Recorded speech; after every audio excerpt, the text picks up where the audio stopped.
He's slow. He's unathletic. And for most of his early career, he was overweight. Nikola Jokic is the exact opposite of what you'd expect an NBA superstar to look like. Where legends like Michael Jordan soared through the air, Jokic barely gets off the ground.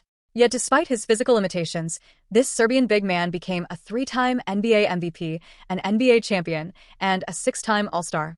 How? All because of one thing: basketball IQ.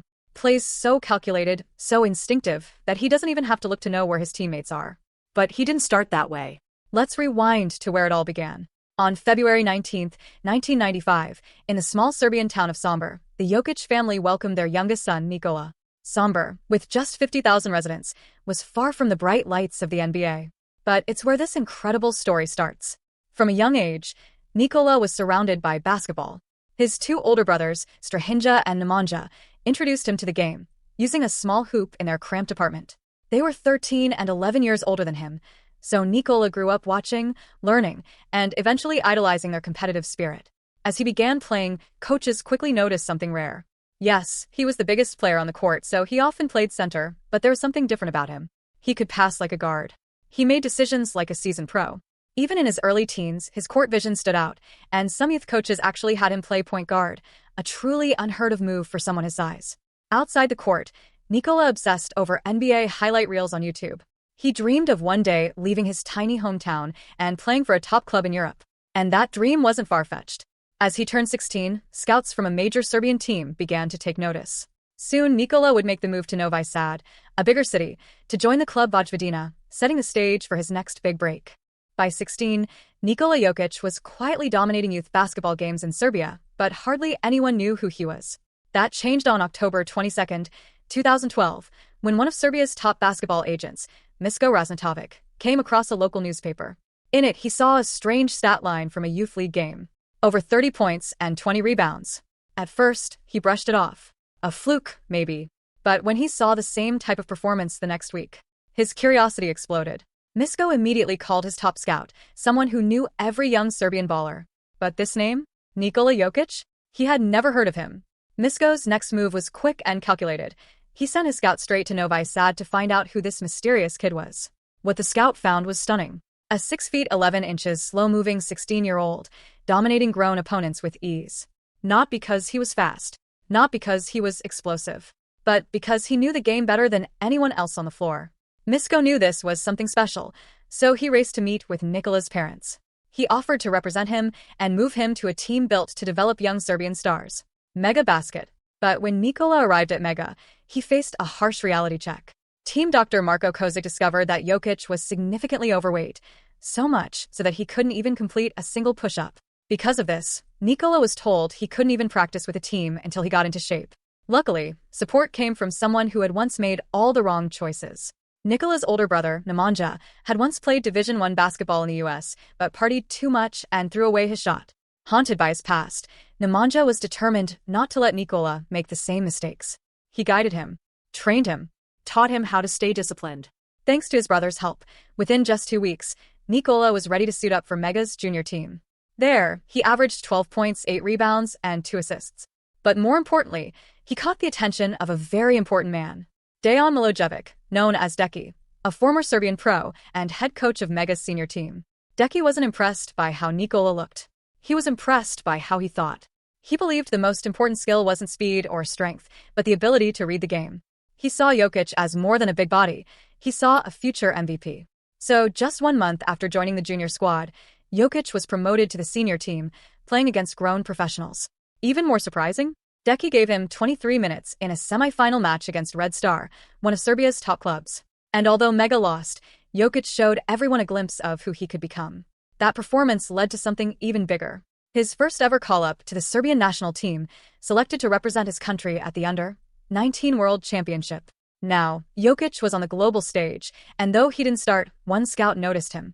Rafal Juk, a European scout for the Utah Jazz, jotted down his name. He didn't think Nikola was ready for the NBA just yet, but he made a note. Keep watching this kid.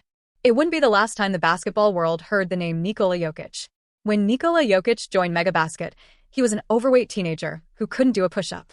But by the end of his first season, he was no longer just another big guy. He was a prodigy, a basketball savant being shaped by one of Serbia's best development coaches, Dejan Deki Milojevic. Deki wasn't looking for athletes. He was looking for thinkers. His philosophy? The most important part of development is teaching players how to read the game, not just skills and drills. Where others saw a slow, unathletic center, Deki saw a future MVP. He knew Jokic wouldn't be around for long, so he poured everything he had into him. He coached him like a father. He trusted him. He gave him the freedom to experiment. And Jokic rewarded that trust. As the season progressed, he began to shine. In the semifinals of the Serbian League, Deki shocked everyone by giving 19-year-old Jokic a whopping 23 minutes against Red Star, one of the country's top teams. Although Mega Basket lost the game, Jokic had proven one thing loud and clear. He was no longer a project. He was a rising star. This breakout led to an opportunity he had dreamed of for years. He was finally selected to represent Serbia at the Under-19 World Championships. This was Jokic's chance to prove himself on the international stage, to NBA scouts, to critics, and to the basketball world. But things didn't go quite as expected. Serbia earned a silver medal, but the spotlight wasn't on Nikola. He averaged only 16 minutes per game, coming off the bench behind more traditional scorers. And once again, scouts overlooked him, except for one. Rafal Juk, the same international scout who had seen him months earlier, noticed how Nikola kept improving with each game. He didn't think Jokic was NBA ready just yet, but he scribbled his name down again. Keep watching this kid. Back in Serbia, Jokic returned to Mega for the 2013 to 2014 season, now more confident than ever. Coach Deki gave him even more freedom to create, to pass, to lead. Even though Jokic came off the bench, he averaged solid numbers. 11 points, 6 rebounds, 2.5 assists. But what stood out most wasn't the stat sheet. It was how he played the game. No other big man in the league could make the decisions Jokic did. He was a point guard trapped in a center's body. That season, Jokic caught the attention of American scouts once again, this time at the Nike Hoop Summit, a showcase for the world's top young talent.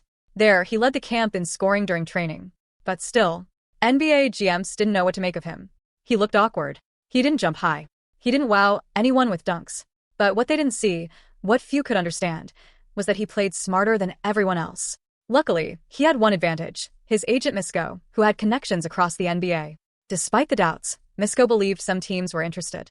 So, he entered Jokic into the 2014 NBA draft. On draft night, as name after name was called in the first round, Jokic wasn't one of them.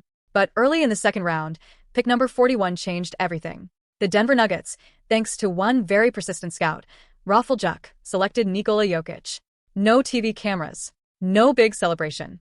Just a quiet pick during a Taco Bell commercial. But that moment would eventually mark the beginning of one of the most unbelievable journeys in NBA history. And the world still had no idea what was coming next. When Nikola Jokic was picked 41st in the NBA draft by the Denver Nuggets, most people didn't notice. There was no celebration, no big moment on TV. It happened quietly during a commercial break.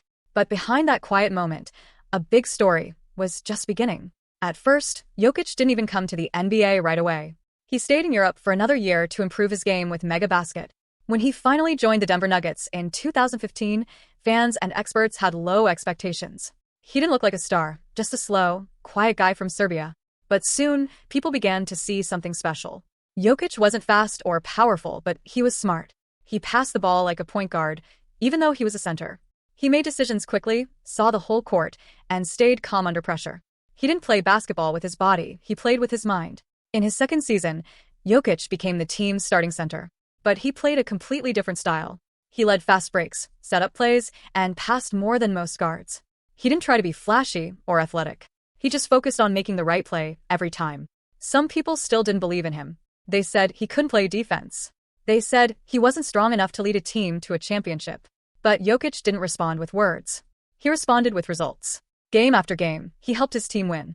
He made everyone around him better. In 2021, Jokic won the NBA MVP award. He was the first center to win it in over 20 years. The next year, he won it again. Then, in 2023, he led the Denver Nuggets to their first ever NBA championship. He didn't need speed or strength to dominate. He used skill, timing, and intelligence.